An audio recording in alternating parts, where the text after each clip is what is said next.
Where you play, how you play, controlling the ball is the basis of football.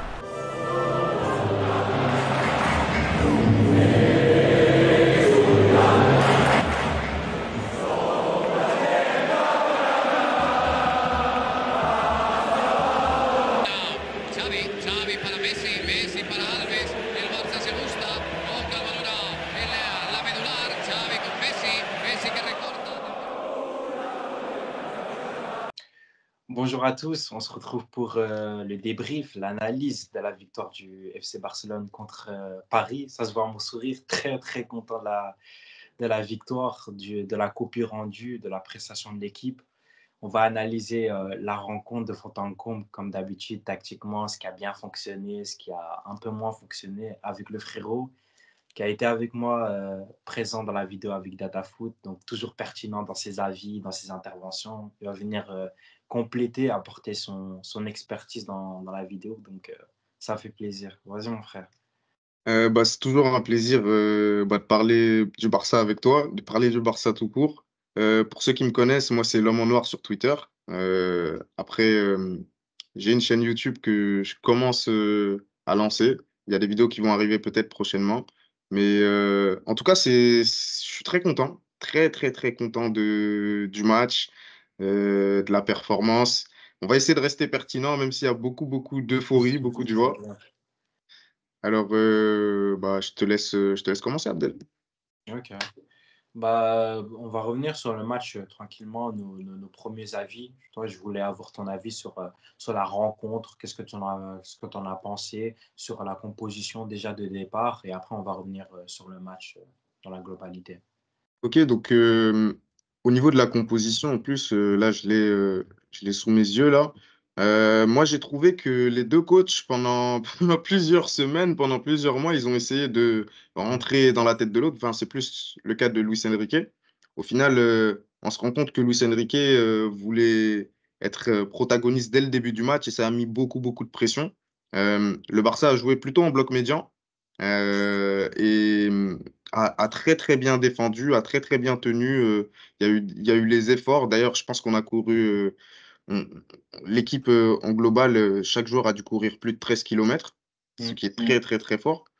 Et bah là, quand je vois la compo, euh, s'il y a un joueur qui ressort sur cette première mi-temps, sur les entames de match, je vais dire que c'est le milieu de terrain, que c'est Gundogan, que c'est Frenkie de Jong et Sergi Roberto qui ont réussi à avaler la pression. Les défenseurs ont été très très solides. Koubarsi, Araujo, Koundé sur les prises à deux, des fois des prises à trois. Ils ont réussi à limiter l'influence des flèches du côté du PSG. Je trouvais que la première mi-temps de Kylian et de Ousmane était très très compliquée.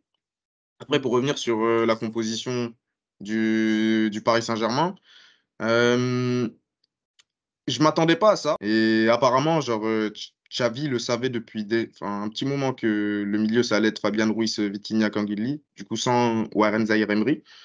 Je pense que Enrique s'est trompé sur sa compo de départ. Pas forcément dans l'idée qu'il avait de nous mettre énormément de pression et d'essayer de trouver la faille dès le début du match et de mettre le plus de buts, mais plus dans le fait où tu sens qu'il s'est un peu adapté au Barça de Xavi, qui, au final, malgré l'absence de Christensen dans le 11, qui était la grosse surprise, on s'attendait à ce genre de rencontre. C'est ce qu'on a vu contre l'Atlético. C'est un peu moins ce qu'on a vu contre Naples, mais c'est un peu dans la dynamique récente où tu es fort sur tes temps forts et que. Mm. Exactement, je te rejoins sur toute ton analyse parce que pour moi, dès la composition de départ, on voit là où les deux coachs veulent nous amener, notamment dans le rapport de force. On l'a beaucoup répété pendant la saison et surtout en préparation du match contre le Paris Saint-Germain, c'est qu'on avait 10 jours de repos, donc 10 jours pour travailler un 11 cohérent, un 11 qui peut venir contrecarrer les plans du PSG, parce qu'on sait ce qu'ils sont capables de faire tactiquement sur le terrain, que ce soit au niveau de la pression ou même avec le ballon. Et c'est là où j'ai trouvé ça grave intéressant, parce que Xavi gagne son duel face à Luis Enrique dès sa compo de départ. Et Luis Enrique, comme tu l'as dit, je te rejoins, prend une vraie prise de risque sur sa compo et possiblement il se trompe parce que moi, le Asensio en tant que faux numéro 9, je trouve pas ça déroutant parce que c'était déjà le cas à un moment dans la saison et c'est peut-être la meilleure période qu'on a eu à voir du PSG dans le jeu. Mais il y a eu la blessure d'Asensio et ça fait plusieurs semaines qu'on l'a pas vu dans ce rôle-là. Donc le remettre directement dans un gros match dans ce rôle-là, et quand tu regardes la présence de Kanguini et peut-être un Dembélé qui pouvait jouer dans l'axe, etc., tu disais, quand j'ai vu la compo, je me suis dit, ah, il veut vraiment gagner la bataille du milieu de terrain et il veut avoir le contrôle du jeu. Quand tu as autant de joueurs à l'intérieur, c'est que tu veux assouvir ta domination, tu es à domicile, donc imposer ton rapport de force.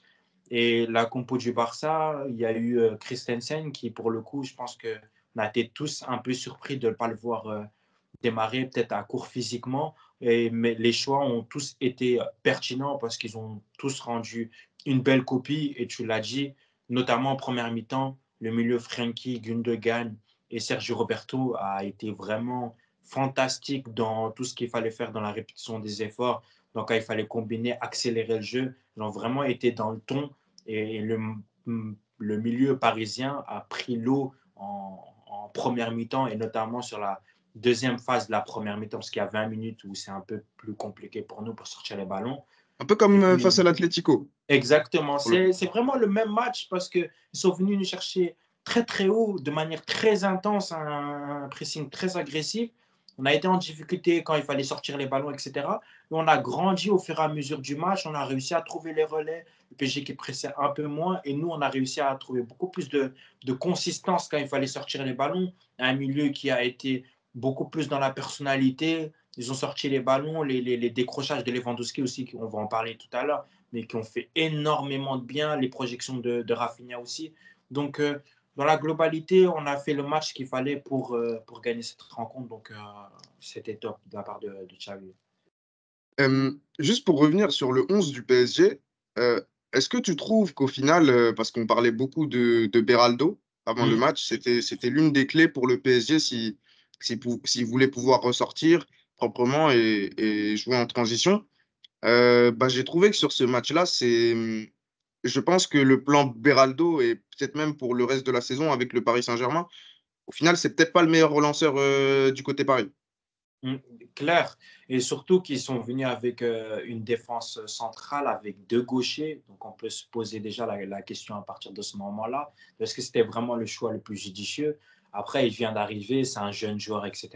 Mais pour le coup, il s'est fait vraiment, il s'est pris une leçon d'un attaquant d'expérience, d'un attaquant de classe mondiale.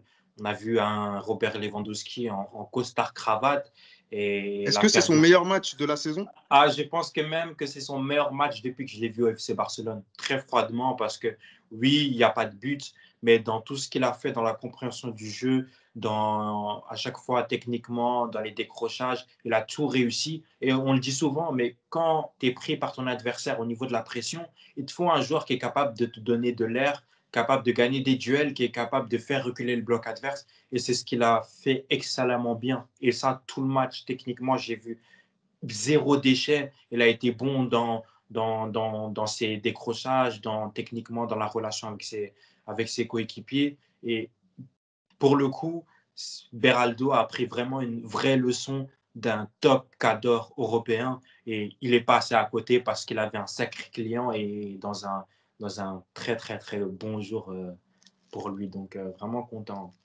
Mm. Juste pour finir sur la compo, parce que je pense qu'on l'a vu dans toutes les grandes largeurs, Mm. est-ce que tu trouves pas que, je vais continuer sur le Paris Saint-Germain, est-ce que tu trouves pas que bah, ce milieu de terrain-là, avec cette défense en particulier, surtout avec un Robert Lewandowski à ce niveau-là, parce qu'on l'a très rarement vu dans le jeu aussi présent physiquement, dans les duels, dans l'orientation du corps, dans beaucoup de choses. Est-ce que tu ne penses pas qu'un milieu qui aurait été capable d'imposer plus d'intensité aurait pu, parce que par séquence, en fait, quand il jouait dos au jeu et Mm. qu'il arrivait à ressortir de la pression pour soit jouer sur les ailes, soit faire jouer son milieu de terrain, je trouve que le milieu du terrain du PSG était un peu attentiste.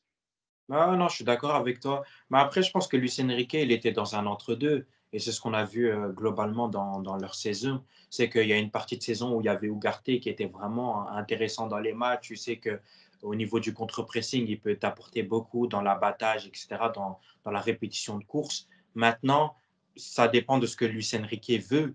Et avec le profil de Fabian Ruiz, de Vitinha, c'est d'avoir des joueurs qui, techniquement, avec le ballon, sont capables de t'amener une vraie plus-value. Avant tout, malgré le manque peut-être au niveau de la répétition des efforts physiquement, au niveau du coffre, même si Vitinha a été vraiment impressionnant, il fallait des joueurs où techniquement ils sont prêts. Et je pense que c'est le parti pris de Luis Enrique. Il veut des joueurs d'abord très forts avec le ballon, qui sont capables d'imposer le rapport de force avec le ballon.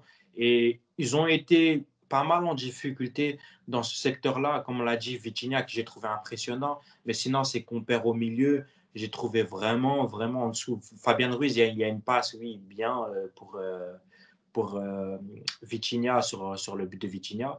Mais sinon, son match très, très, très, très neutre dans la personnalité. Même sans ballon, je ne l'ai pas trouvé fou. Dans l'abattage, voilà, il était présent, mais pas dingue. Donc, c'est un parti pris. Toi, je ne sais pas ce que tu en penses. Est-ce qu'il fallait venir avec un milieu beaucoup plus combatif côté PSG ou bien garder ce côté, tu vois, finesse technique parce qu'on joue le Barça. Et il ne faut pas oublier qu'ils sont à domicile. Donc, quand tu vois la compo et en plus le fait que ce soit à domicile, il voulait vraiment apporter ce rapport de force-là Pers- et avoir le ballon.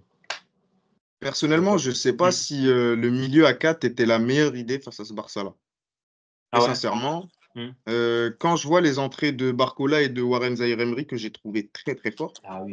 pour le coup, je regarde pas souvent les matchs du Paris Saint-Germain. Du coup, c'était bien de me faire une idée sur ce type de joueur dont on parle beaucoup dans les médias. Et j'ai trouvé qu'au niveau de l'intensité et même des choix, c'était assez pertinent. Bonne entente avec Barcola aussi. Euh, Après, encore une fois, Fabian Ruiz, c'est dans la continuité de ce qu'on a vu. Euh, J'avais vu son match contre le Brésil. Et encore une fois, dans les choix, des fois, c'est catastrophique. Parce que c'est vrai que ce soir, le PSG aurait pu nous faire beaucoup plus mal. Mais ouais, je pense que ça manquait d'impact. Ça manquait d'entente à des moments. J'ai vu qu'ils étaient très tendus, que ce soit Donnarumma ou Marquinhos dans leurs consignes. Euh, je trouve que ça a manqué de cohésion un peu, que ce soit au niveau de la défense ou des transitions entre la défense et le milieu, tu vois. Je pense qu'on peut revenir sur les moments forts du match. Je pense que le premier but, il arrive en fin de première mi-temps, une capacité à ressortir de la pression. J'ai trouvé que, justement, on va revenir sur eux, mais Frenkie de Jong, Gundogan, Sergio Roberto, ils ont réussi à avaler la pression. Lancer Lewandowski pourrait aussi parler de Pau Cubarsí entre les lignes, enfin, sa capacité à trouver ses coéquipiers, ou même de Arauro que j'ai trouvé plutôt bon balle au pied. C'était l'un de ses meilleurs matchs avec le ballon. Ouais, je suis d'accord. 90% de possession, je pense. Enfin, 90% de réussite de passe. Qu'est-ce que tu as pensé de la première mi-temps? À la première mi-temps, comme je le disais tout à l'heure, il faut vraiment la couper en deux parce que le PSG a bien démarré sa rencontre, qui est venu nous chercher de manière très agressive. Nous, on a été vraiment dans une position attentiste où j'ai trouvé que le bloc équipe coulissait bien pour fermer les espaces. On n'a vraiment rien laissé au Paris Saint-Germain. Et au fur et à mesure de la rencontre, on a trouvé plus de liens dans les combinaisons avec un milieu, comme tu l'as dit, Frenkie et Gundo et Roberto, qui ont été vraiment intéressants dans le dépassement de fonction, dans les décrochages, vraiment dans tout ce qu'il fallait faire au niveau de la contribution avec ballon. Et au-delà de ça, j'ai trouvé le match du Barça vraiment intéressant en première mi-temps. Pourquoi? Parce que tout à l'heure, je disais que le match avait été vraiment bien analysé et bien travaillé en première mi-temps, en avant-match, parce que le Barça était dans une équation très simple. Le Paris Saint-Germain qui vient te chercher très haut et qui va être très haut au niveau de la ligne défensive. Donc Lewandowski qui va essayer de ramener les joueurs à chaque fois qu'il va décrocher pour pouvoir permettre à Rafinha d'attaquer la dernière ligne et pouvoir faire mal dans la profondeur. Et ce schéma-là, on l'a beaucoup retrouvé au niveau de la première mi-temps, que ce soit le dégagement de Ter Stegen ou Lewandowski part au duel. Je crois que c'est Beraldo qui sort dessus. il réussit pas à gagner son duel, ça passe au-dessus. Et Rafinha qui va chercher la profondeur, et il y a le tacle de Donnarumma, vraiment en escapade pour essayer de pas Je pense que, prendre je, le je but. pense que c'est une main ferme. Mm. J'ai revu l'action. Et Ouais. d'ailleurs, très très beau ce centre en extérieur du pied, je pense, de Lamine. Ouais. Mais c'est vrai que Donnarumma, j'ai vu qu'il y a eu beaucoup de critiques par rapport à cette action-là. Mais Mhm. moi, je trouve qu'il fait son travail, Ah, moi, personnellement. je comprends pas forcément parce que il est sur l'action. Il y a Lewandowski qui fait l'appel aussi, donc il est Ah, obligé de venir mettre la main et essayer de prendre le ballon. Donc il a un jour dans cette zone-là. Le ballon revient et voilà, Rafinha met son but. Donc je vois pas forcément la responsabilité que devrait avoir Donnarumma dans ce but-là. Mais comme je disais, vraiment le rapport de force gagné. Tactiquement, on a vu ce que le Barça voulait faire parce que plusieurs fois, on a sauté les lignes pour trouver des longs ballons sur la profondeur ou aussi pour toucher Lewandowski qui est capable de bien jouer en remise et de se connecter avec ses coéquipiers. Et que ce soit dans la transition ou dans les attaques placées, on a fait vraiment, vraiment énormément de mal à ce PSG-là, avec un milieu qui, pour le coup, un Gundogan très impressionnant dans sa capacité à accélérer, à calmer le jeu, vraiment métronome, en costard comme d'habitude. On a commencé à avoir l'habitude de performances folles de sa part. Et un Frenkie de Jong qui, pour le coup, pouvait paraître à court de rythme parce que ça fait 1 mois et demi qu'il n'est pas là, il est blessé. Et pourtant, sa première mi-temps est d'une justesse folle. Il a été partout dans l'abattage, dans la répétition de course. Et même avec le ballon, on connaît Frenkie de Jong et ses contributions. Donc, vraiment super match aussi de sa part et du milieu en globalité, surtout sur la première mi-temps. En globalité, j'ai trouvé que collectivement, le Barça était quand même assez supérieur au PSG. On l'a vu sur plusieurs séquences, mais il y a une solidarité, que ça soit dans les ressorties de balles ou quand il faut dépendre sur la transition, etc., sur la largeur. J'ai trouvé que le match, enfin, que ça soit l'un ou l'autre, les deux coachs ont voulu écarter au maximum. Et du coup, c'est pour ça que je pense que, vu que le PSG était beaucoup plus protagoniste, enfin, essayait d'être plus Mm. protagoniste avec le ballon, parce qu'en réalité, en première mi-temps, ils n'ont pas vraiment de situation dangereuse. Je ne me rappelle pas d'une seule. Non, il n'y en a Euh, pas. Il y en a pas. peut-être le hors-jeu de Kylian, sur lequel il peut y avoir penalty. Ah oui, ouais, Euh, peut-être sur mis à, celle-là. mis à part ça, et encore, c'est un C'est ballon une action contré qui isolée. En revient. plus, il y a hors-jeu, c'est un long ballon et tout. Il n'y a pas forcément de.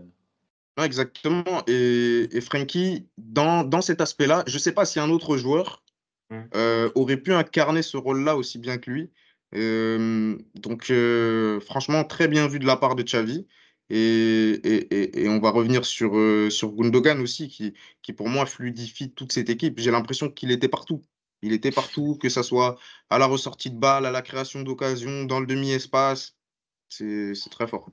Il a Très, très beaucoup fort. apporté et surtout techniquement, il y a des moments où tu sens que c'est des actions de génie parce qu'il est pris par la densité. Le pressing, il peut faire un choix simple et pourtant il tente la solution la plus compliquée avec aisance, avec facilité et il te réussit à ouvrir le terrain en deux grâce à ses capacités techniques. Et à beaucoup de fois dans ce match-là où il a été pris et pourtant il termine l'action de la plus belle des manières en trouvant Lamine sur le côté ou en temporisant en revenant vers l'arrière ou même lui en percutant. Donc Gundogan, encore une fois, comme j'ai dit tout à l'heure, Gundo des grands soirs, comme d'habitude.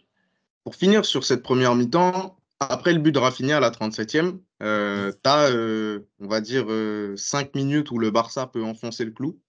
Euh, je pense qu'on a deux situations, que ce soit avec Cancelo et Lamine Ouais. Yamal, qui ne jouent pas très bien les coups en attaque. Bon, c'est dommage, on aurait pu tuer ce match-là. Mais ensuite, pendant, on va dire, 5 minutes, il y a le PSG qui pousse pour revenir. Mais encore une fois, il n'y a pas vraiment de danger. Le Barça contrôle, gère ses temps faibles.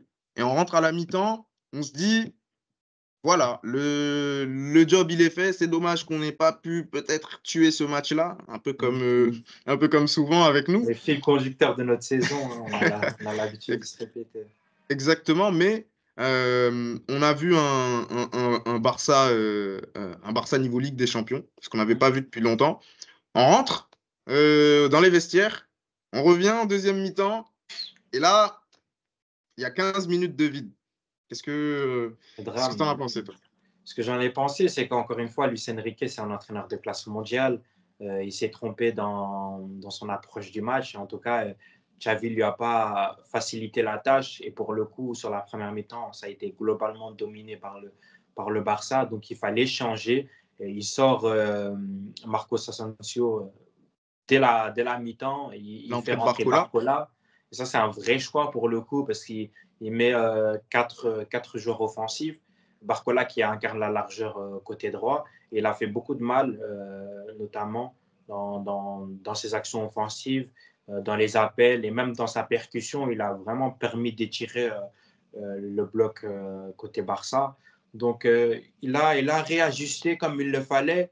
Nous, après le scénario de la deuxième mi-temps, c'est cruel parce que, comme on l'a dit, la première mi-temps, on est vraiment dans le ton. On fait un vrai match de LDC. Tu termines pas parce que le match peut aller vers 2, voire 3-0 à la mi-temps. Allez, je dis minimum 2 pour être encore plus lucide. Tu arrives en deuxième mi-temps, tu en prends un sur un but de Dembélé. Et puis le deuxième arrive coup sur coup. Donc tu prends un vrai coup de massue. En 15 minutes, le PSG retourne le match. Tactiquement, ils sont beaucoup mieux en place. Ils ont le ballon. Je crois que quand j'ai vu à un moment, quand il y a eu la possession, il y a 63% de possession pour le PSG début de Ouais, deuxième mi-temps. on Donc, coule voilà. complètement, on n'arrive pas à ressortir. J'ai trouvé que Sergio Roberto a Mhm. complètement sombré. Totalement. Peut-être après son carton jaune, sachant que De Jong en avait un aussi et qu'il était en cours de rythme. Mhm. C'était sur voilà, la fermeture des espaces, on n'y était plus du tout. C'était vraiment compliqué. C'est ça souvent le problème avec ce FC Barcelone quand on va dire le plan A va changer. Parce que Luis Enrique, comme tu l'as très bien souligné, il a réussi à s'adapter. C'est un très grand coach. Et ça a été une bataille tactique digne d'un soir de Ligue des Champions qui fait ce changement avec Barcola et Warren Zaïre-Emery. Et ça change tout de suite la dynamique du match. Et je pense que le PSG peut même en mettre 3, 4 à ce moment-là. Bien Moi, je sûr, me bien dis, sûr. à ce moment-là, Parce moi, je qu'ils me sont dis que sur ça un va être très compliqué. momentum de match où les choses se découpent vraiment bien pour eux. Ils ont deux situations en deuxième mi-temps. Ils mettent les deux. Le rapport de force s'inverse. Le Barça est un peu plus en difficulté. Le PSG prend du galon dans cette rencontre-là. Il y a Borcola qui fait de plus en plus de mal sur chaque prise de balle. Et on avait beaucoup plus de largesse défensive parce que, comme tu l'as dit, Roberto, était vraiment plus dans sa rencontre malheureusement et Frenkie qui commençait à tirer la langue aussi. Donc il y avait beaucoup plus d'espace pour le PSG pour nous faire mal. Le fait qu'on réussissait à bien coulisser, notamment en première mi-temps où on n'a vraiment rien laissé. Là, ça coulissait un peu moins, il y avait beaucoup plus d'écart entre les lignes.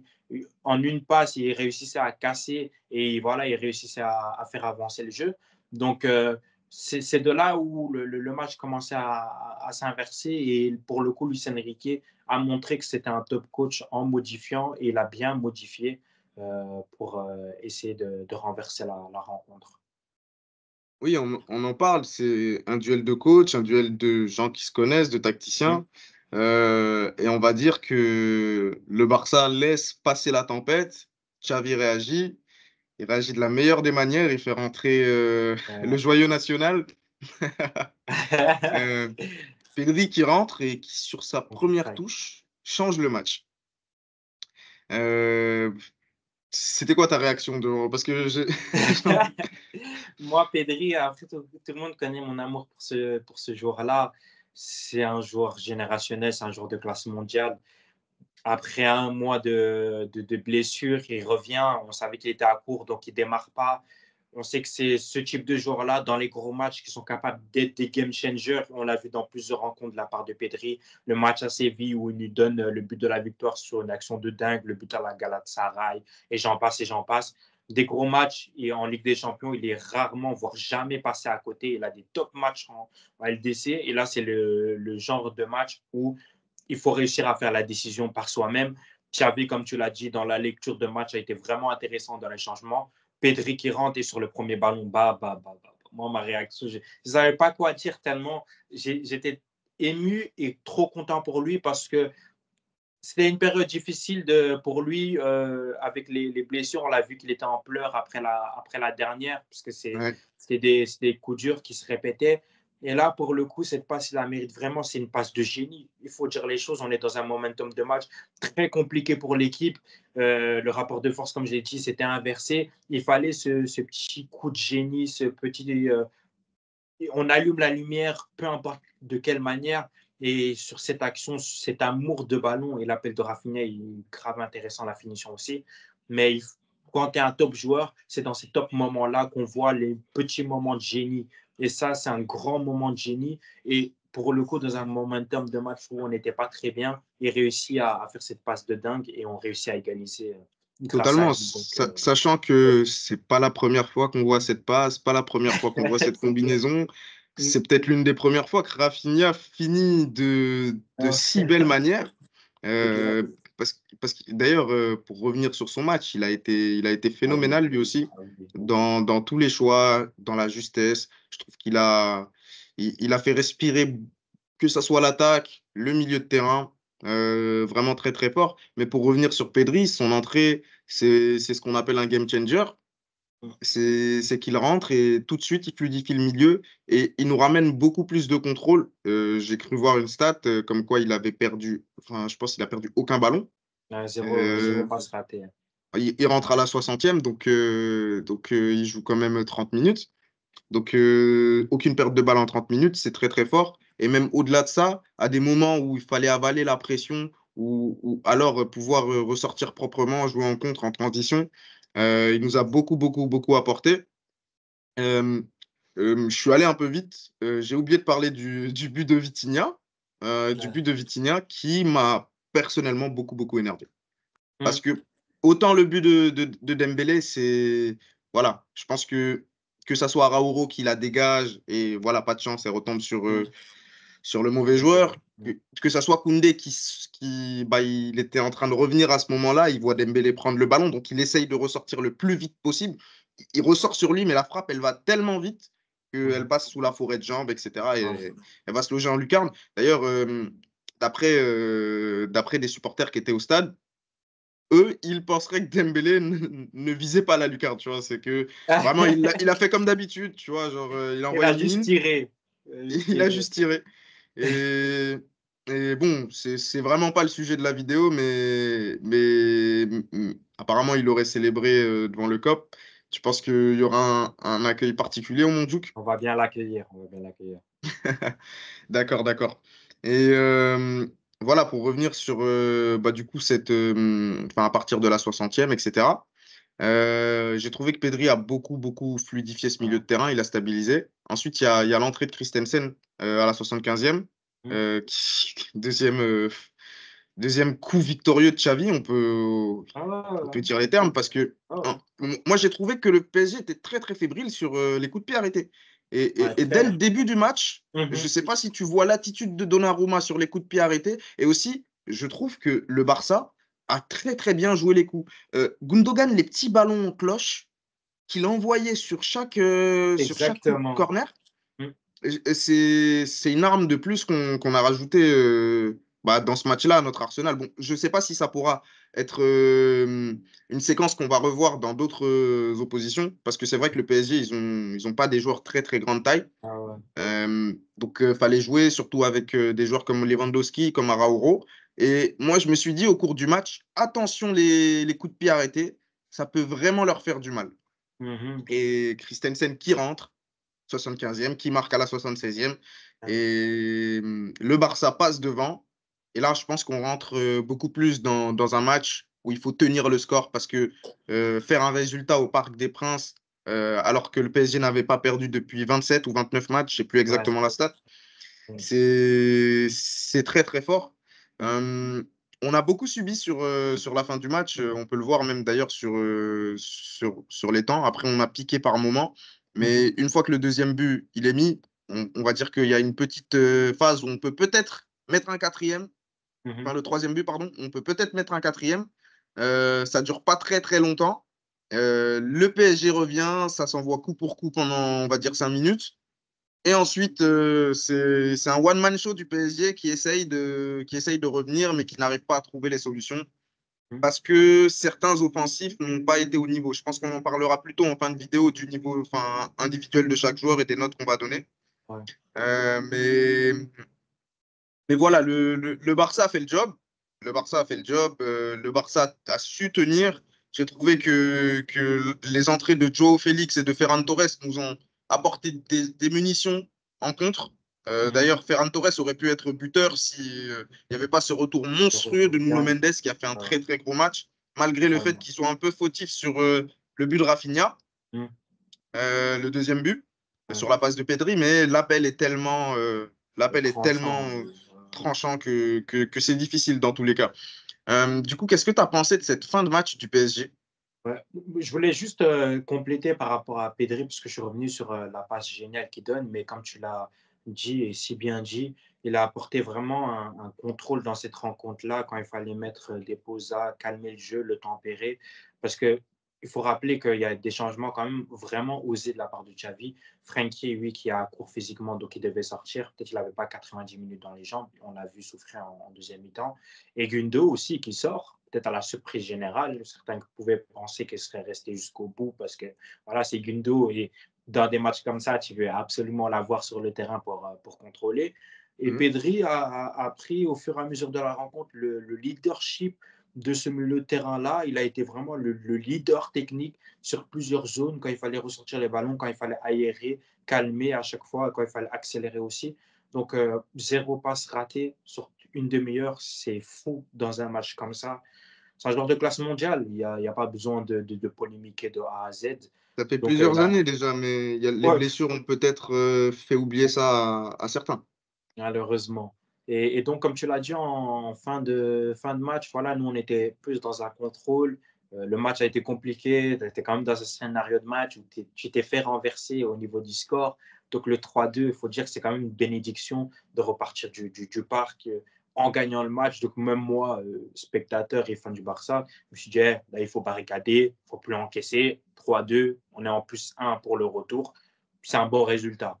Et ne serait-ce que gagner là-bas, comme tu l'as dit, 27 matchs, je crois, et ils n'avaient plus perdu. Il fallait venir et gagner. C'est important aussi psychologiquement dans la tête des joueurs, de l'équipe et surtout au niveau du duel entre les deux coachs. Parce que Luis Enrique avait beaucoup bavardé, notamment sur le fameux ADN et que c'est lui qui représentait le plus. On était là, le câble HDMI était branché, la télé était branchée, câble HDMI présent. Et on a vu en 4K, c'était qui représentait le plus ce fameux ADN. Donc là, c'est la première bataille. On ne va pas non plus s'enflammer. Il y en a une deuxième. Mais voilà, Xavi a fait son match. Ça a été compliqué en fin de match parce qu'il fallait fermer les espaces. Les PG qui poussaient, c'est normal, c'était à domicile. Donc, un match, c'est un rapport de force. Il y a des moments moins bons, il y a des moments où tu es protagoniste. On a réussi à tenir le score et je suis vraiment content du résultat et de la prestation globale de l'équipe. C'était top. Non, non, t'as parfaitement raison parce que j'ai envie de dire qu'on s'attendait plus ou moins au match que Xavi allait faire. Les questions qu'on avait, c'était Mm. beaucoup plus sur ce qu'il avait l'habitude de faire, de s'adapter à son adversaire. Et pour le coup, aujourd'hui, on peut le dire, c'est Luis Enrique qui a plutôt été dans la position d'adaptation. Je pense qu'il Ouais, a bien eu sûr. peur Mhm. de cette équipe de Xavi dans certains aspects, de ce qu'elle savait très bien faire et de là où son équipe avait des lacunes. Et au final, je trouve qu'il, je trouve qu'il a été au niveau des remplacements, etc. Il a bien réagi. Mais sur son plan A, il s'est complètement fait manger par un Xavi qui est resté sur ses certitudes. Mm. La seule variable d'ajustement, ça a été ce début de match, enfin, de faire commencer Sergi Roberto en début de match. Mhm. Et au final, ça a été payant, même si en début de deuxième, voilà, il sort un peu du match. Compliqué. Mais Xavi réagit très, très rapidement. Et il nous a beaucoup, beaucoup habitués à ça ces derniers temps. Mm. Je pense que voilà, il y a 1-0 pour Xavi. On va Ah, pas zéro. dire qu'ils se quittent bons amis, vu qu'ils sont bons amis, on va le dire, tu vois. Ils se quittent bons amis, Non, totalement. Mm. mais Xavi prend une option très claire sur cette qualification-là. Va falloir faire le taf au match retour. Ouais. Mais du coup, moi, je voulais juste revenir sur la fin de match du Paris Saint-Germain. Ensuite, on pourra enchaîner sur les notes individuelles. Ok, vas-y, vas-y.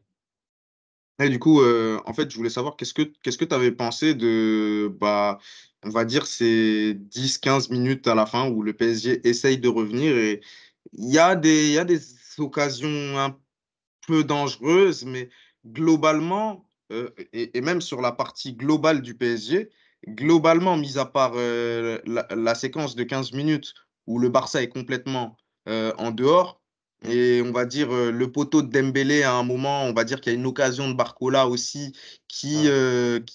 avec le retour d'Araújo là, où retour exceptionnel, Ouais, où j'ai Barcola entendu. fait est un peu nonchalant sur l'action. Mm. Mais mis à part ces situations-là, en fin de match, tu sentais que le Barça était quand même assez tranquille.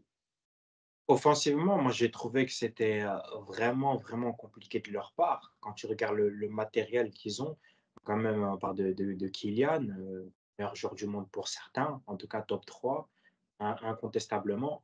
Tu as Dembélé avec toutes ses qualités et tous ses défauts aussi. Donc, tu as un potentiel offensif qui peut faire du mal à n'importe quelle équipe, notamment en transition ou même sur attaque placée. Et quand déjà tu vois que la prestation de leur meilleur joueur, Kylian, qui a été catastrophique dans tous les choix, il n'a pas réussi un duel face à Koundé. Je l'ai trouvé vraiment en dessous. Donc, à partir du moment où ton référent offensif il passe à côté de sa rencontre, tu sens que déjà ça va être compliqué comme mission pour gagner ce match-là. Tu parles de la fin de match, mais son match dans la globalité n'a pas été bon dans tout ce qu'il a eu à entreprendre. Dembélé marque, oui, mais sinon, quand tu regardes dans le contenu, hein, dans son ensemble, il ne fait pas un gros match non plus. Et donc, Et offensivement, ça a il a été été un. essayé entre les lignes en début de match et ça n'a Mhm. vraiment pas marché. Et, Non, non, on a vu totalement. en fait tout ce que, tu vois, parce que je trouve qu'il y a il y a des points positifs dans ce positionnement de Dembélé-là, mais il y a Mhm. aussi énormément de déchets. Et on a vu ce Mhm. soir-là la pire version de Dembélé à ce poste-là. Et c'est pour ça que tout change rapidement tactiquement pour revenir sur une équipe beaucoup plus classique. Non, totalement. Et je viens d'y penser, mais quand tu regardes les trois choix de départ offensivement, Dembélé, Asensio, Kylian, tu peux rajouter même Kanguinli, qui n'a aucun des quatre qui fait une prestation ne serait-ce que décente. Et c'est fou de se dire ça. On est en quart de finale et ils sont tous passés à côté de leur rendez-vous. Dembélé, à la limite, on peut l'exonérer parce qu'il marque jamais. Et comme par hasard, il fallait qu'il marque contre nous. Ça, c'était écrit. Mais sinon, bah, je les ai trouvés vraiment insuffisants offensivement. Et nous, il y a eu, comme on l'a dit, les 10, 15, 20 dernières minutes, 10, 15 plutôt, à la fin, où ils ont essayé de pousser, mais c'était vraiment très timide. Je ne vois pas de situation, de réelle occasion. Ils ont vendangé et pas des Et moindres on aurait pu sur piquer des en choix. contre et faire très très mal par séquence avec Joao Félix et Lewandowski Totalement. et surtout le travail de Pedri exceptionnel au milieu de terrain. Mhm. Non, c'est pour ça que sur la fin de match, j'étais un peu stressé parce que je voulais absolument qu'on garde le résultat. Mais quand tu regardes la production du PSG sur les 10-15 dernières minutes, c'était plus qu'insuffisant offensivement.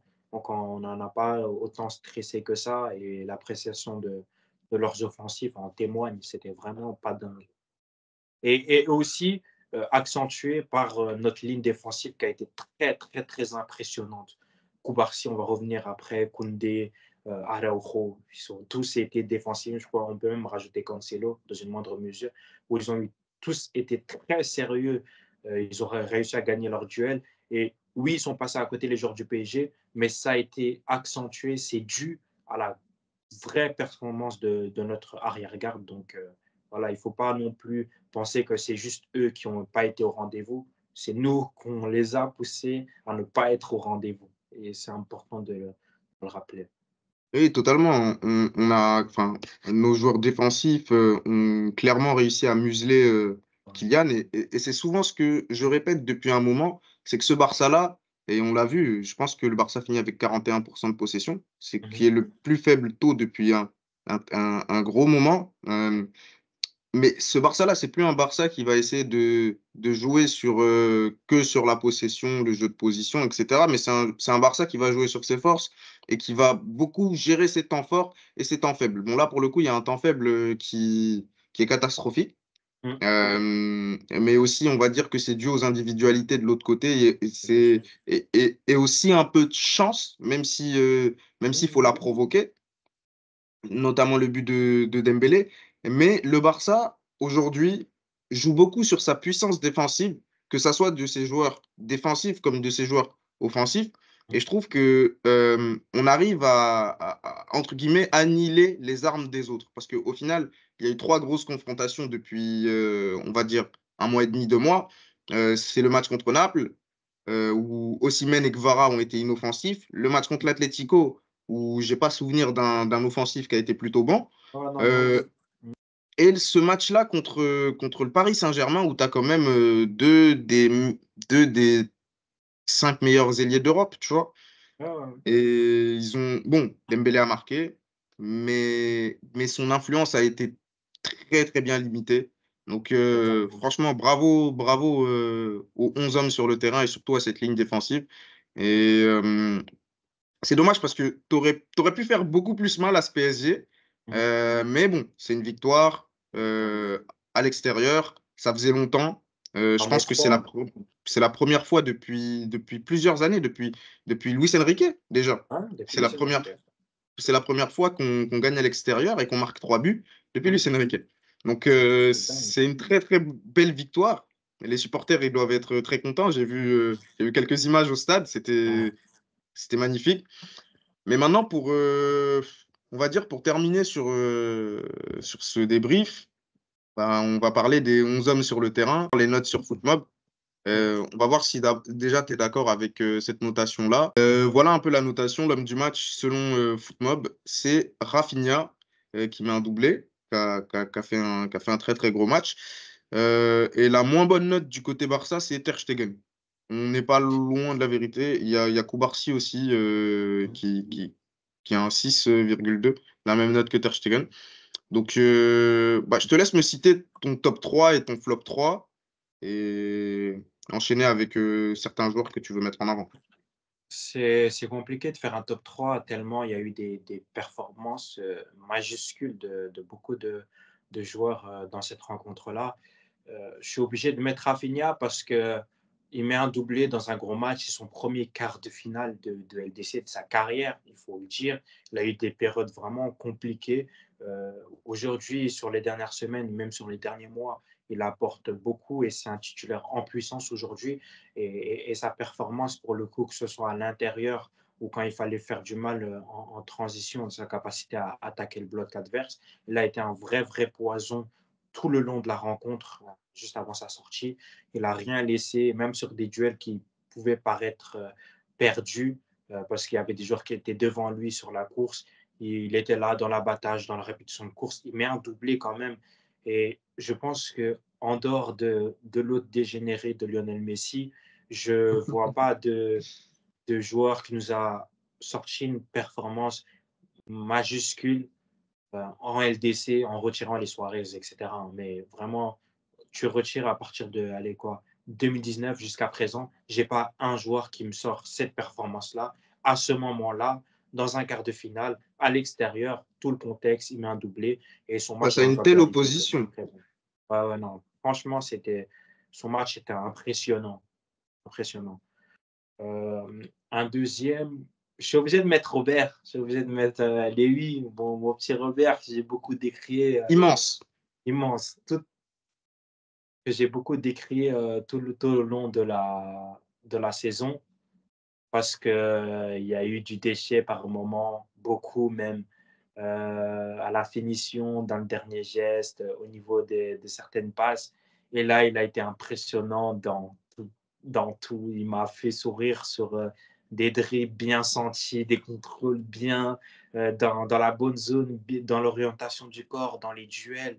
Il ne marque pas, et comme je l'ai dit tout à l'heure, pour moi, c'est sa meilleure prestation. Je ne vois pas de match. Et je crois qu'il y avait Barça Passiona sur Twitter, pour ceux qui connaissent, que j'ai vu le tweet qui avait dit que Lewandowski a affiché le plus gros taux de passes réussies depuis son arrivée au Oui, FC Barcelone. 29 passes réussies. 29 passes réussies, je l'avais vu. C'est fou.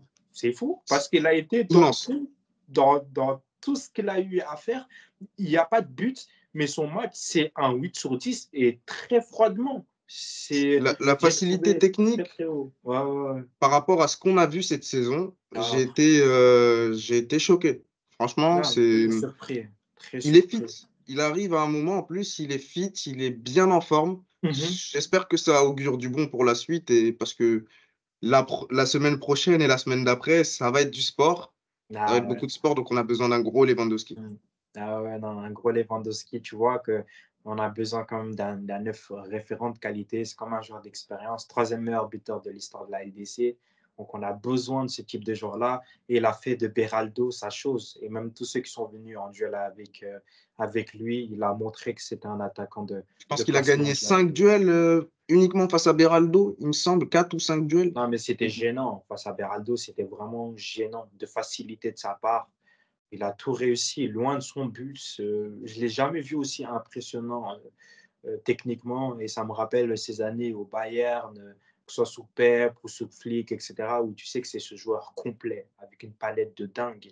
Et là, on a eu démonstration de l'attaquant qui peut être encore aujourd'hui Robert.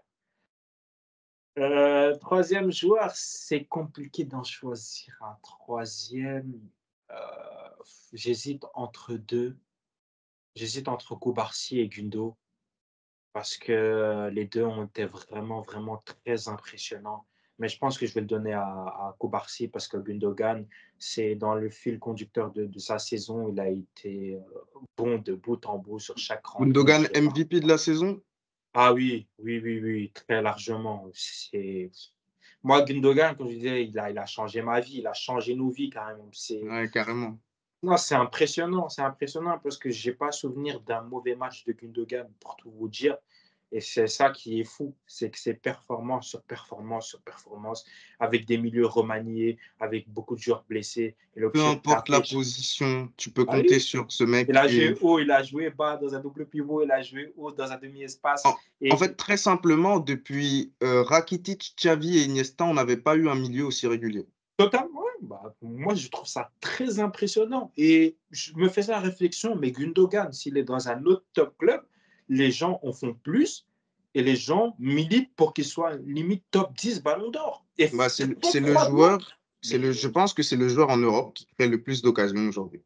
C'est sa c'est juste fou. saison, c'est dingue. Et aujourd'hui, et encore une fois, il y a des joueurs, tu n'as pas besoin de but, tu n'as pas besoin de passe D. Ils sont juste, voilà, de par leur présence, de par leur aisance technique, ils sont capables de faire énormément de choses sur un terrain. Et quand tu vois la différence avec le milieu parisien, tu retires Vitinha, Gundogan a été ouah, très, très, très bon. Et pourquoi Koubarsi? Parce que Koubarsi, moi, les moments que j'ai vu de la déclaration de Xavi à la fin du match, mais on a l'impression que le gamin, il a 33 ans, c'est un taulier, c'est un joueur Encore ce d'expérience. soir, j'ai vu des passes, je ne sais pas. Tu vois, je pense je pense faut aller à l'asile là. Mais il est Faut aller à fou. l'asile. Mais il est totalement fou. Il est complètement fou. Parce qu'il y a Il y des a des moments où séquences il de est jeu vraiment exceptionnelles. pressé, il est enfermé sur la ligne. Au lieu de dégager, il te trouve une passe dans l'intervalle, mais hyper intéressante. Mais tu te dis, mais attends, mais où il a vu ça? Où il a trouvé ça? Et encore une fois, au-delà de sa qualité à la relance, s'il vous plaît, les duels, s'il vous plaît, défensivement, très, très, très solide. Et il avait des Je pense que clients. c'est Il 13 avait des duels, clients. 9 Mmh. réussis, 17 ans, quart de finale de Ligue des Champions. Froidement, il a été homme du match contre Naples. Aujourd'hui, encore vraie copie, lui et Araujo. J'aurais pu mettre Araujo aussi, qui a été très impressionnant. Peut-être même plus que Koubarsi, mais je veux récompenser aussi la jeunesse et le fait qu'il a été vraiment Oui, bon, totalement. Koubarsi. Surtout que, en fait, au niveau de la progression du jeu, balle au pied, etc., Koubarsi, Non, c'est quand même un autre niveau. Même si Ronald a été monstrueux sur tout le reste, il était. Pour moi, c'est un match référence pour Araujo, là, mais il y a eu tellement de joueurs au oui, oui. niveau Pour qu'il moi, c'est un faut. 8. Hein. Le match d'Araujo, je l'ai jamais. Il a été très impressionnant, beaucoup de matchs, mais là, il fallait ce match, voilà. Le match où on met ta carte d'identité sur l'écran. Voilà, je suis Ronald Araujo et je suis capable de faire Je des pense qu'il n'a top pas matchs. perdu de duel et qu'il n'a pas pris de dribble. Ouais, il a pas pris de dribble, ça c'est sûr. Au niveau des duels, il faut que j'y revienne. Mais Voilà. voilà, zéro dribble subi, Et c'est il jouait fort. avec un carton dans le dos. Et oui, et Il aurait pu fini être le match. suspendu. Il a fait un match très impressionnant. Donc, Araujo, il n'y a rien à dire. Il a déposé son CV. Voilà. Déposé son Bah, je CV. pense qu'on n'aura pas vraiment de flop, mais peut-être des joueurs qui ont été un peu en dessous, Un non? peu en dessous, je vais citer Cancelo. Je vais citer Hmm. Cancelo en premier parce que je l'ai trouvé. On va dire que c'est un bon match, mais il nous habitue à mieux. Ouais, ouais. C'est une copie voilà, moyenne, un 5 sur 10, parce qu'il y a des choses où il y a des mauvais choix, notamment en première mi-temps, où on avait l'occasion de vraiment assouvir notre domination et mettre ce deuxième but-là. Et il y a eu des mauvais choix, il y a eu des choix un peu plus personnels, et même techniquement, il y a eu un certain déchet. Après, il a été quand même vraiment solide défensivement pour le coup. Et il a fait un match plutôt correct, voilà, standard. On a l'impression d'avoir tout le temps des matchs très impressionnants de sa part. Ça arrive de passer un peu un match où tu es un peu moins bon, mais je pense que c'est le premier que je citerai. Et en deuxième, parce que c'est les deux seuls, certains rajouteront Ter Stegen, mais pour moi, sur les buts, il y a pas forcément grand-chose à faire. Et c'est Yamal qui, voilà, 16 ans, je lui en veux pas, c'est normal. Il avait un sacré client en face, Nuno Mendes, qui a été impressionnant tout au long de la rencontre, que ce soit offensivement ou défensivement. Il a dû travailler aussi Lamine Yamal au niveau du pressing, aller chercher, couvrir, fermer les espaces, etc. Et avec le ballon, il avait aussi un carton jaune sur le dos, donc il fallait aussi essayer de contrôler, de ne pas non plus aller dans la friction, parler avec Je l'arbitre, trouve que etc. sur la première mi-temps, mis à part les deux situations où il doit beaucoup faire mieux, et pour moi, c'est ça qui fait baisser sa note, Ouais, parce que c'est à ce niveau-là que tu n'as pas le droit. ouais. Bon, il a 16 ans, on n'y en tiendra pas rigueur, surtout qu'on gagne le match. Mais je trouve que malgré ça, il a quand même, ben, sur le premier but, l'amour Ouais, de c'est passe encore de lui. Ah, c'est lui, c'est qu'il lui. fait.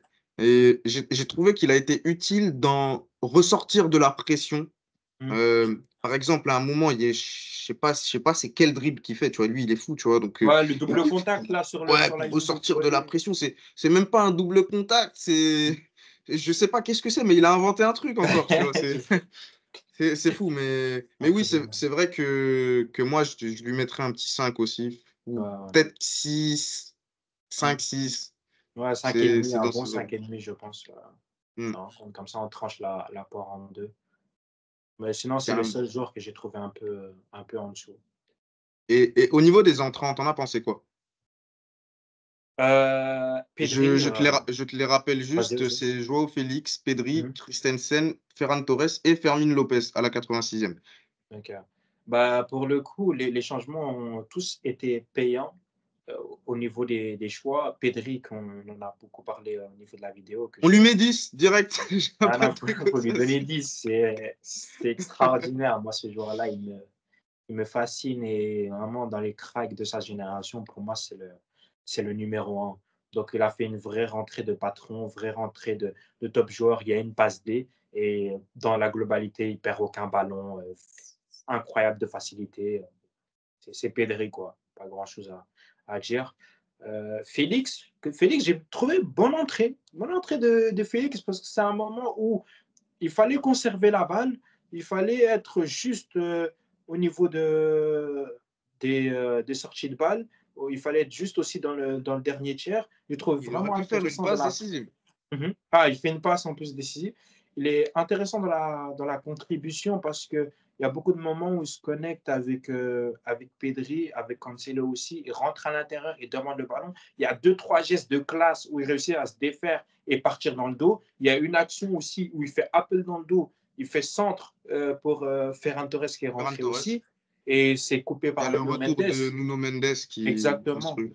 Donc, franchement, Joao Félix, j'ai trouvé vraiment bon. Des fois, il y a encore ces trucs de nonchalance. Et à un moment, il perd un ballon. J'ai failli crier parce que voilà, Joao Félix, c'est ça.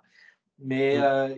vraie bonne rentrée de sa part. Il a apporté du dynamisme. Il a apporté le saut qualitatif techniquement qu'on avait besoin sur cette fin de match-là. Donc, voilà, c'est top d'avoir des changements de qualité. Christensen qui marque.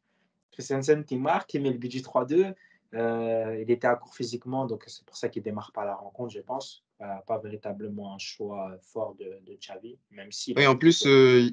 il y a peut-être aussi la menace du carton jaune, C'est vrai. justement, parce qu'il sort De Jong qui est sous menace. Bon, après, il revient aussi, donc peut-être à court de rythme.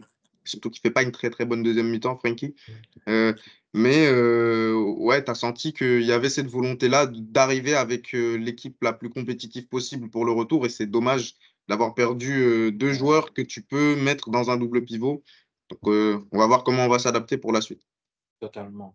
Et sinon, les changements de la globalité, pour pas tous les citer, ils ont tous Mm. apporté une plus-value à cette équipe-là, dans un moment où il fallait essayer d'être solide, d'être tranchant, de piquer en transition. On met un troisième but d'ailleurs pendant ce moment-là, et puis on ferme le jeu.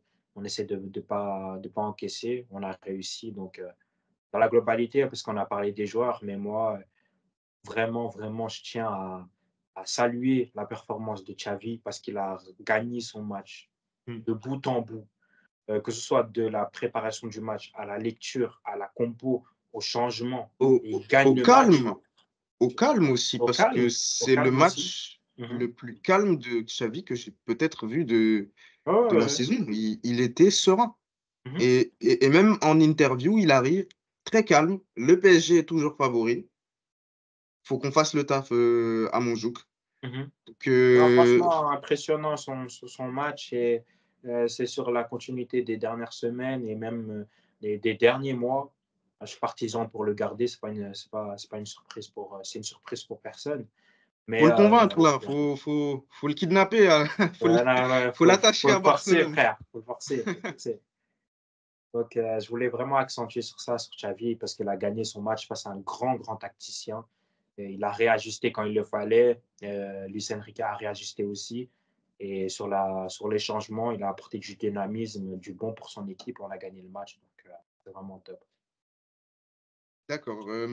Et donc, pour finir, on peut parler un peu du PSG, de Ouais. enfin, les tops que tu as trouvés de ce côté-là, les flops. Top, top en premier, Vitinha. Vitinha qui a été impressionnant, surtout en deuxième mi-temps.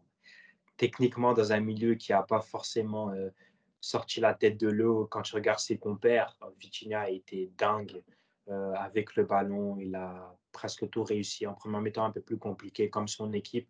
Moi, en deuxième mi-temps, très impressionnant. Il met son but, il accélère le jeu, il le calme. Techniquement, il perd très, très peu de ballons. Dans la répétition des courses, présent également. Moi, Vitinha, c'est un joueur qui est beaucoup décrié dans la communauté parisienne, en tout cas à un certain moment, notamment l'année dernière. Aujourd'hui beaucoup plus respecté par rapport à ses performances et ce qu'il est capable de faire sur le terrain. Luis Enrique en a fait un joueur beaucoup plus mûr, beaucoup plus mature. Aujourd'hui, c'est le meilleur milieu parisien de l'effectif.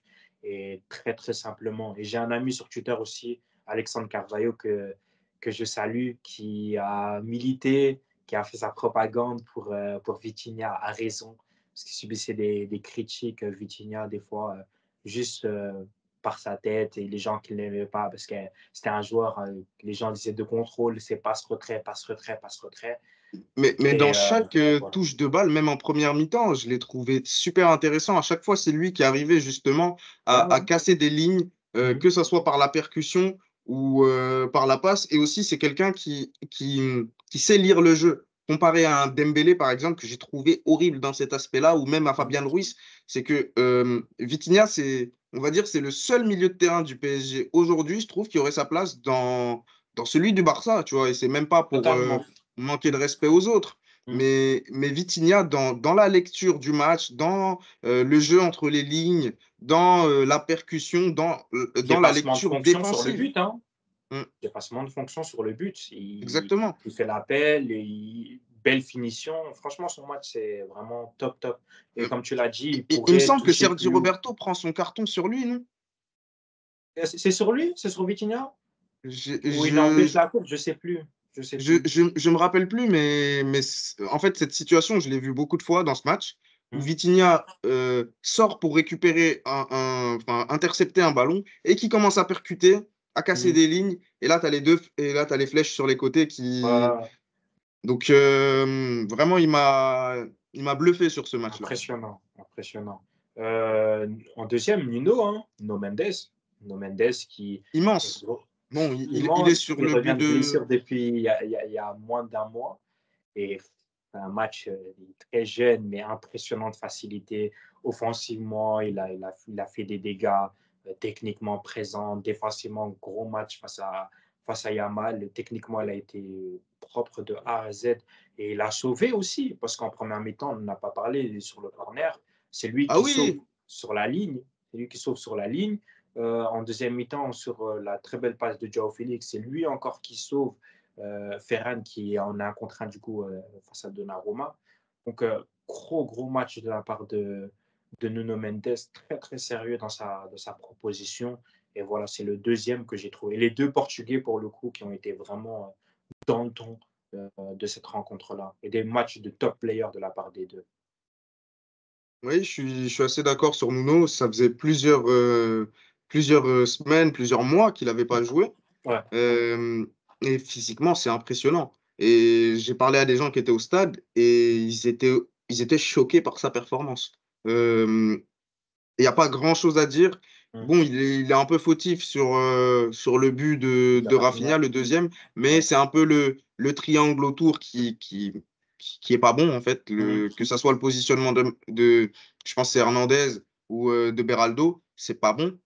Donc, il n'y a pas que lui à imputer sur ce but-là, mais globalement, Nuno Mendes, il a été formidable. Franchement, très, très, très, très gros joueur. Totalement. J'en vois pas de troisième qui m'a vraiment Ah, Barcola. Ouais, Barcola sur la Barcola. rentrée. Barcola sur la rentrée qui a fait beaucoup de mal Ah, c'est à les trois que l'entraînement. j'aurais cités, Ah bah personnellement. top. Barcola, il a fait une vraie rentrée. Asensio qui a été très neutre en première mi-temps. En deuxième mi-temps, Barcola qui rentre dans les choix. Il y a eu du déchet sur le dernier geste. Il aurait pu être plus clinique avec le Il aurait pu recul être à plus l'euro. clinique, mais de par tout ce qu'il a apporté, et quand tu vois la Exactement. performance des Mm. deux zigotos à côté de lui, Je te jure. c'était beaucoup mieux. Vraiment. Donc, franchement, Barcola, vraie rentrée. Et donc, je le mets en troisième top côté PSG. Alors, on arrive au sujet intéressant de la vidéo, là. C'est pour ça qu'il fallait rester jusqu'à la fin. C'est quoi tes flops? Allez, du côté du PSG. Mes flops, je suis obligé de commencer par Kylian. Hein. Je suis obligé de commencer par le Kicks parce que, voilà, il a parlé, il a dit les grands joueurs dans les grands moments. C'était un grand moment. Il est passé complètement à côté de sa rencontre techniquement dans les duels. Il n'a pas passé une fois Koundé. Je l'ai trouvé même résigné tellement parce qu'il n'y avait Je même dirais pas. pas qu'il s'est caché, mais je Hmm. dirais qu'il a été sans solution ce soir. Il a surtout pas tenté. Et moi, c'est ça que je trouve fou pour un joueur que certains prennent meilleur joueur du monde. Je pense qu'il y a Il y a deux, il eu y a deux trop tentatives, de. hein. Il y a juste deux tentatives et c'est Mmh. vraiment début de C'est match, mal. il dévisse complètement une frappe alors qu'il n'y a pas lieu de faire la frappe. Mmh. Et encore une fois, en fin de match, il y a une frappe, Ouais. alors qu'il peut très bien décaler sur le côté Mmh. pour Barcola. En fait, il y a tellement mieux à faire. Il peut même continuer sa course. Il peut décaler pour Fabian Ruiz qui est juste à côté de lui. Donc, Mmh. franchement, Kylian, moi, je l'avais. Enfin, en plus, on en avait parlé. Mmh. On n'était même pas d'accord sur le sujet. Je me rappelle Mmh. parce que moi, je te disais que c'était Kylian le plus dangereux du côté du PSG. Et toi, tu me disais qu'il fallait faire attention à Dembélé. Mmh. Au final, tu avais plutôt raison sur la question parce que depuis quelques matchs, Kylian, c'est plus le joueur qu'on connaît. Ça dure, ça dure. Et ce que je disais, c'est que les gens sont vraiment complaisants avec lui et moi, c'est surtout ça qui me dérange parce que ça se répète et des top joueurs, beaucoup, on les a incendiés à la moindre contre-performance. Mais lui, à chaque fois qu'il est mauvais, il y a toujours une excuse, il y a toujours oui, il n'a pas été bon parce que le collectif, oui, il n'a pas été bon à cause du coach, un tel et un tel et un tel. Mais sa responsabilité, elle n'est jamais mise sur le devant de la scène. Alors que, encore une fois, c'est pas la première fois qu'il passe à côté. Le match amical avec l'équipe de France et même avec le PSG dans la globalité. Oui, statistiquement, il est présent, mais quand tu dissèques vraiment les performances, ça fait un moment que Marseille sort tôt, d'accord. Monaco, pas bon. Et il y a beaucoup de rencontres où il n'est pas bon, sauvé par des buts en fin de match, le game changer qu'il est, c'est normal. Mais pour une prestation du soi-disant meilleur joueur du monde, moi, je trouve ça très, très insuffisant. Et je peux comprendre les critiques autour parce qu'il est passé complètement à côté de son rendez-vous. Après, on ne va pas aller non plus trop vite en besogne. Il y a un match retour. On n'est Mm. pas à l'abri qu'il claque un triplé là-bas et puis voilà. Mais en tout cas, sur ce match-là, à l'instant T, et sur sa saison en globalité, c'est un Kylian que je trouve vraiment moins impressionnant dans Ouais. tout ce qu'il fait. En réalité, mis à part le match contre la Real Sociedad, la double confrontation, les deux matchs du coup, euh, cette saison, c'est compliqué. Bon, il y a eu en phase de poule, il a marqué à domicile dans tous les matchs. Après, il y a des pénaltys. Euh, donc, Kylian, on attendra la fin de saison À Milan, il pour en passe à par- côté. À Newcastle, il passe à côté. En pour match en parler. de- À l'OM, il passe à côté. Et en fait, tu as l'impression que depuis qu'il a annoncé son départ, il est passé à côté de toutes les rencontres qui devaient faire en sorte qu'il laisse une meilleure image de lui. Bon, là, il en Ah, reste une. totalement. Mm. Faut pas la rater. Et sinon, c'est très, très compliqué, tu vois. Ah, Très, non, très c'est compliqué. clair. Que vraiment, Kylian en un. Je vais mettre Donnarumma. Donnarumma que j'ai trouvé vraiment fébrile. Je l'ai trouvé Euh, tendu. ouais, tendu, Il fébrile, y a une séquence, pas je sais pas si rassurant. tu la vois, Mm. mais et que ce soit Donnarumma ou Marquinhos, il criait beaucoup. Il y a un Ouais, moment ouais. sur un coup franc, Oui, ouais, il ouais. crie Nuno, Nuno, Mm. et en fait, Nuno Mendes ne l'écoute même pas. Tu vois, en fait, ça, dans l'attitude des Parisiens, et je Mm. sais pas si tu as vu en début de match aussi, Marquinhos qui parle beaucoup, et j'ai l'impression qu'ils ont transmis un peu de Ouais. l'incertitude à leurs coéquipiers. Mhm. Alors que, à contrario, de l'autre côté, tu avais Arauro enfin, qui donnait de la voix et qui était écouté par C'était par tout le son... monde. Ouais, ouais. Exactement. Non, je suis totalement d'accord avec toi. Et Donnarumma, dans sa performance, il a été fébrile, comme je l'ai dit, surtout au niveau des duels aériens, parce que sur les corners, il ne sort pas ou il sort à demi-trop. Il y a, sur le sauvetage de Nuno Mendes en première mi-temps, je ne sais pas ce qu'il fait, je ne sais pas où il sort, je ne sais pas pourquoi son point n'est pas assez ferme. Le saut de Lewandowski est même pas impressionnant, donc c'est pas un saut à 2 mètres non plus. Voilà, Lewandowski est présent, il gagne un petit peu son duel et s'est sauvé sur la ligne. Il hésite, même sur le but de Christensen, il hésite, il sort pas.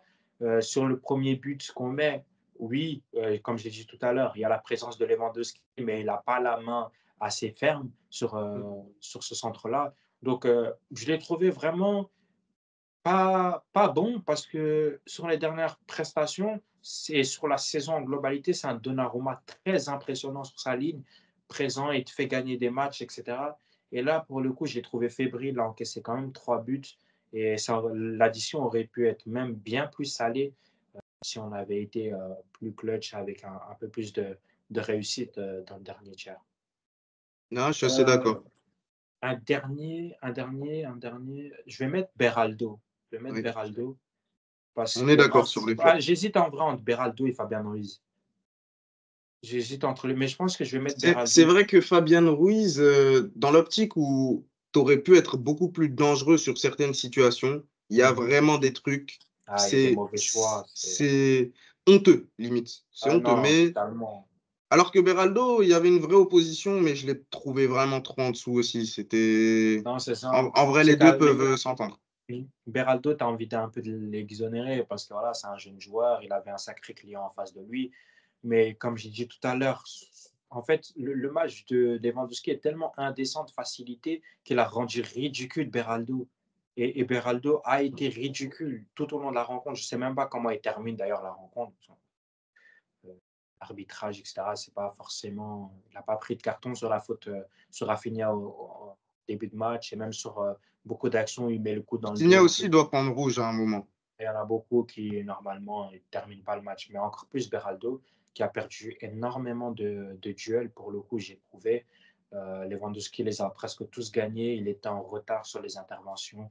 Même sur sa qualité principale à la relance, je ne l'ai pas trouvé non plus impressionnant de dingue. Donc, Beraldo, je le mets en dessous des autres. Et Fabian Ruiz, comme tu l'as dit, j'ai écouté un peu ce que les Parisiens disent. Ils disent souvent, c'est le joueur yaourt nature. C'est manque de Neutre. personnalité, manque de neutre, vraiment neutre de fou.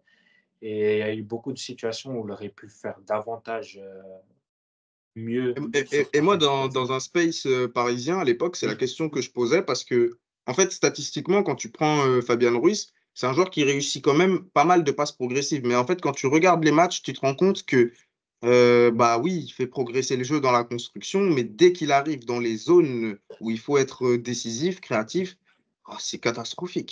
Ça fait peur. Il y a la Et- passe D, mais sinon, quand tu regardes, parce que même il y a des situations où ils réussissent à le trouver en retrait, où il fait la frappe, mais des fois contré parce qu'il essaye de se remettre pied gauche et prendre du temps avant d'armer, etc. mm. Voilà, Fabian, c'est un match Il fait la vraiment. même contre le match Espagne-Brésil, Hmm. où il y a des ballons à mettre à Yamal, par exemple. Ouais. Ça a été vraiment, j'ai pas aimé son match. Et ce soir, c'est pareil. Il a fait à peu près le même match. En soi, c'est un bon joueur. Moi, c'est un joueur voilà, qui me parle footballistiquement parce que voilà, soyeux, etc. Mais comme tu l'as dit, oui, il y a des choses qui sont bien faites. Mais quand tu regardes dans la globalité, il y a beaucoup de choses qui sont pas bien faites du tout. Et ça prend le dessus sur ce qui est bien fait. Donc, voilà pour Fabien Ruiz. Ok, bah, je pense qu'on a fait le tour. Bah, nickel, Euh, nickel. oui, on a vu à peu près tous les aspects du match. Moi, j'ai dit à peu près ce que je voulais dire. Je ne sais pas si tu as quelque chose à rajouter. Peut-être se projeter au niveau du match retour. C'est vrai qu'on a pris deux Ah, cartons jaunes. Du coup, il y a deux joueurs qui ne joueront pas. hmm. Ce week-end, c'est Cadiz, il me semble. Ouais, c'est Cadix, c'est ça. C'est Cadiz, il me semble. Du coup, on aura 3 ou 4 jours de repos avant le PSG. Hmm. Le PSG ne jouera pas parce que le match a été déplacé. Ouais. Donc, ils auront quand même une semaine de repos. Qu'est-ce que tu penses par rapport à la physionomie du match retour? Parce que on disait qu'il fallait attendre ce match aller et voir la confrontation, l'opposition, voir un peu les forces en présence, etc. Et voir comment ça allait se dérouler pour pouvoir prévoir un match retour. Maintenant Hmm. que c'est passé, est-ce que tu as, je sais pas, après on peut faire une autre vidéo prono, faut pas tout Ouais, déballer tout ouais, de suite. on en fera une deuxième sur les pronos. Mais pour Mm. répondre à ta question, moi, là, je suis dans une optique plutôt optimiste après la rencontre que j'ai vue à l'extérieur contre ce Paris Saint-Germain, là, qui est capable aussi de faire un top match chez nous. Maintenant, je pense qu'on a encore une fois les cartes pour leur faire mal. Défensivement, il y a vraiment la place et quoi qu'il arrive, on aura des situations chez nous et il faudra essayer de marquer. Maintenant, on part avec un +1 et c'est vraiment pas à déplorer ou à minimiser parce que c'est eux qui doivent venir et forcer la décision. Et nous, on peut être dans une optique un peu plus attentiste de contrôle, de voilà, je gère l'espace, je le ferme. Quand il y a des situations où je peux vraiment piquer l'adversaire, je le fais. Mais on n'est pas, nous, dans l'obligation de remporter le match ou de ramener le match dans un scénario fou. Il faut vraiment calmer le match, ne pas l'emballer, le calmer quand il faut, et avoir le ballon, on sera à domicile. Mais vraiment, le match m'a beaucoup rassuré sur ce qu'on est capable de faire et les dernières performances aussi. Mais encore plus là, à l'extérieur, face à Luis Enrique, on a rendu une vraie, vraie belle copie. Ils auront une semaine, eux, pour travailler. Donc voilà, ce sera bon pour eux. À mon avis, Luis Enrique va vraiment essayer de concocter quelque chose. Encore une fois, ils sont sur la mauvaise partie du bateau. Donc c'est à eux de forcer la décision. Donc nous, voilà, on va essayer de faire un bon match, un top match, comme on a l'habitude de faire, en tout cas sur les dernières semaines, derniers mois. Et je pense que la clé, elle va résider là. Mais vraiment, ne pas ramener ce match-là dans un scénario fou où on Ouais. fait du attaque-défense. Ou non, non, non. On n'est pas dans cette optique-là. On a un but d'écart. Ils vont sûrement marquer, ou probablement, ou peut-être qu'ils ne vont pas marquer. Nous, il faudra faire le match qu'il faut, être clutch, ne serait-ce qu'en marquer un. Et si tu en marques un, tu as peut-être 2 buts d'écart et en fonction, tu pourras gérer le match. Mais pour moi, Xavi, je pense qu'il est sur ça, il est lucide. Il faut refaire le même match qu'à l'aller, pas se découvrir, fermer Ouais. les espaces au maximum, faire le match qu'il faut, terminer les occasions et puis Je voilà. suis totalement d'accord avec toi parce qu'il ne faut pas se mettre dans une position où mentalement tu peux devenir beaucoup plus friable si tu te prends un Ouais. but. Et même, j'ai envie de dire que s'il y a un scénario où tu te prends un but en début de match, il faut refaire le même match en fait, tu vois. Mm. Faut pas se mettre de pression, etc. On a un but d'avance, faisons comme si on n'en avait pas. Mais allons à la bataille comme aujourd'hui en réalité. Et bon, c'est dommage, on aura des absents qui étaient quand même Ouais. assez importants. Mais j'ai confiance en cette équipe, j'ai confiance au coach. Il a, sur ces 2 derniers mois, c'est un très très grand Xavi. C'est un Xavi avec le costume, Mm. avec depuis la photo qu'il a fait là, tu sais. Tu vois laquelle? Je vois laquelle. Non, mais voilà, donc faudra être concentré, faudra faire le même genre de match au retour et faudra surtout huer Ousmane Dembélé. Voilà, moi Ah c'est. non, mais lui, il va vraiment être en terrain hostile pour le coup.